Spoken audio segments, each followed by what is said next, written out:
नमस्कार, मी ॲडव्होकेट प्रतिभा सावंत. माझ्या यूट्यूब चॅनलमध्ये आपलं स्वागत आहे.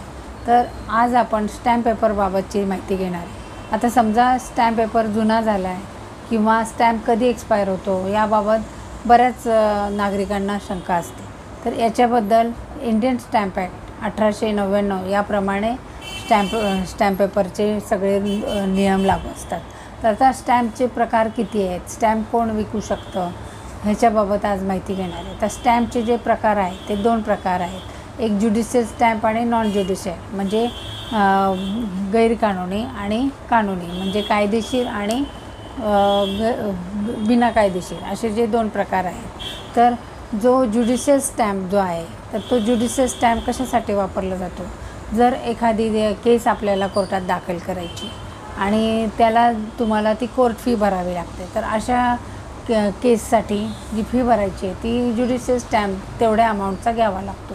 म्हणजेच तो किती अमाऊंटचा घ्यायचा आहे त्या मॅटरचे जे व्हॅल्युएशन असतं त्याच्यावरून तो किती अमाऊंटचा स्टॅम्प घ्यायचा हे ठरतं. आता नॉन ज्युडिशियल जे स्टॅम्प असतात ते वेगवेगळ्या कारणासाठी वापरले जातात. आता वेगवेगळे कारणं म्हणजे काय?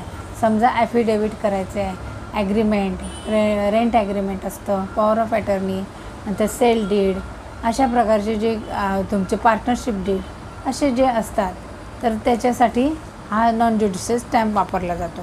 तर आता हे नॉन ज्युडिशियल आणि ज्युडिशियल स्टॅम्प कोण विकतं?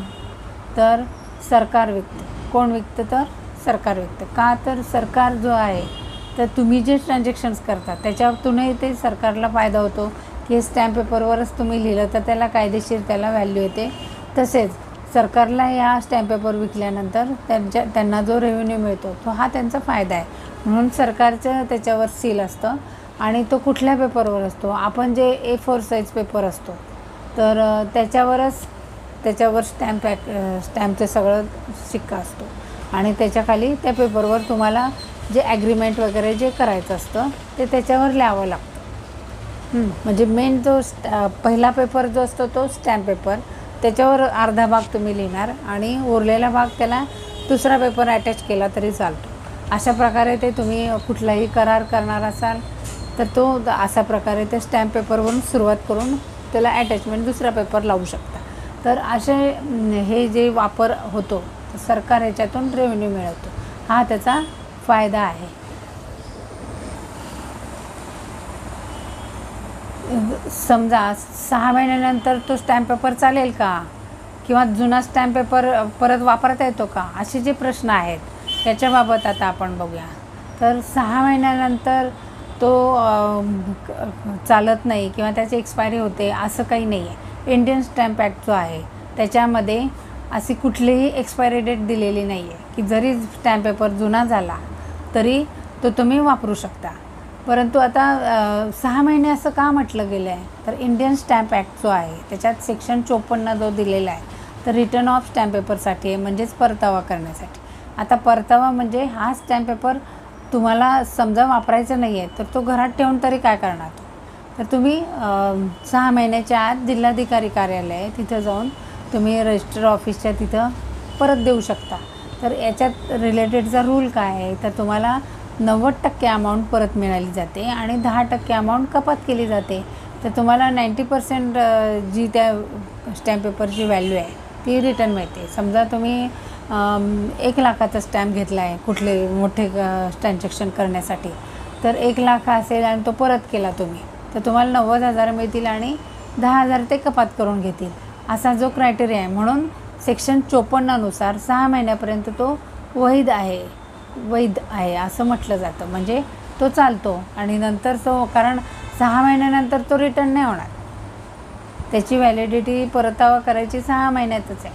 आणि जर तुम्ही परत तो तसाच ठेवलात, परत नाही केलात आणि तो जरी 2 वर्ष झाले तरी तो स्टॅम्प पेपर वैधच आहे, म्हणजे लिगली व्हॅलिडच आहे. तो तुम्ही परत कधी दुसरं काही काम करायचं असेल तुम्हाला ॲग्रीमेंट तरी तो चालेल. समजा करार करायचा आहे तरी तो 2 वर्ष झाले, 5 वर्षानंतरही तो स्टॅम्प पेपर चालेल. फक्त तो व्यवस्थित स्थितीत ठेवला पाहिजे. तो पिवळा आहे असा पडायला नको की त्याच्या पुढच्या व्यक्तीलाही वाटलं पाहिजे ना की तो हा पेपर चालेल. तो जर खराब झाला तर त्याच्यावर तो ॲग्रीमेंट का करेल? म्हणून स्टॅम्प पेपरची वैधता ही अशी काही कायद्यामध्ये लिहिलेली नाही आहे, पण परत देण्याची म्हणजे अमाऊंट परत मिळण्याची जी आहे मुदत ती 6 महिन्याची असल्यामुळे त्याला 6 महिने ह्याची वैधता आहे असं म्हटलं जातं. आता जो स्टॅम्प पेपर आहे, स्टॅम्प पेपरवर करार केला की तो लगेच वैध झाला असं आहे का? तर स्टॅम्प पेपरवर केलेला करार वैधच असतो, म्हणजे लिगली व्हॅलिड असतो.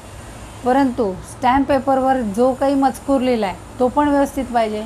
म्हणजे जो करार तुम्ही करताय त्याच्यातल्या अटी शर्ती किंवा मुदतीचा कालावधी, नंतर विटनेस, हे सगळं त्याच्यात क्रायटेरिया व्यवस्थित पाहिजे. म्हणजे हे सगळं व्यवस्थित असेल तेव्हाच तो करार व्यवस्थित कायदेशीर होणार. मग याच्यात जर काही त्रुटी असतील तरी तुम्ही किती पण 500चा घ्या, 1000चा जरी तुम्ही घेतला आणि त्यातल्या मजकुरात जर त्रुटी असेल तर तो करार वैध होईल का? तर नाही. म्हणून स्टॅम्प पेपरवर करार लिहिणं हे महत्त्वाचंच आहे. तेवढंच महत्त्वाचं त्या स्टॅम्प पेपरवर तुम्ही काय लिहिताय आणि तो योग्य लिहिताय का, की जे करार करताय त्याच्या कराराला ते योग्य त्याच्यात सगळे लिहिलेले आहेत का कंटेंट, हे सुद्धा खूप महत्त्वाचं आहे. आणि तेव्हाच तो करार लिगली व्हॅलिड होणार, म्हणजे कायदेशीर होणार. हां, आता आपण हे बघूया की स्टॅम्प पेपर जो आहे तर हा जो स्टॅम्प पेपर दुसऱ्याचा स्टॅम्प पेपर वापरला तर चालतो का? तर आता समजा मी स्टॅम्प पेपर घेतला आहे आणि माझं नाव त्या स्टॅम्प पेपरच्या रजिस्टरवर लिहिलेलं आहे की मी ह्या कारणासाठी लिहिलं आहे, आणि तुम्ही दुसऱ्याला समजा तो मिळत नाही आहे. कधी कधी स्टॅम्प पेपरचा पण तुटवडा येऊ शकतो. तर मग नाही, आज माझ्याकडं नाही तर तुझा वापरतो. आता माझं नाव त्याच्यावर रजिस्टर केलेलं आहे, तुम्ही तो वापरलात तर, आणि समजा त्या करारात काही प्रॉब्लेम आला आणि तुम्हाला त्या कराराला चॅलेंज करायचं असेल कोर्टात जाऊन, तर तुमचं मॅटर कुठं उडेल की हा स्टॅम्प पेपरच जर तुमचा नाही तर तो करार तुमचा कसं काय होणार? ते सिद्ध करावं लागेल की मी हा असा नव्हता आणि मी हा दुसऱ्याकडून घेतला आणि माझं तिथं नावच नाही, तुमच्या नावावर तो स्टॅम्प पेपरच नसणार रजिस्टरमध्ये. मग अशा वेळेला परत तो प्रॉब्लेम येणार. म्हणून स्वतःच्याच नावाचा स्टॅम्प पेपर स्वतः वापरायचा, दुसऱ्याच्या नावाचा स्टॅम्प पेपर नाही वापरायचा, कारण परत ते कायदेशीर सगळ्या प्रॉब्लेममध्ये तुम्ही अडकू शकता. म्हणून हे सगळं फॉलो करावं लागतं.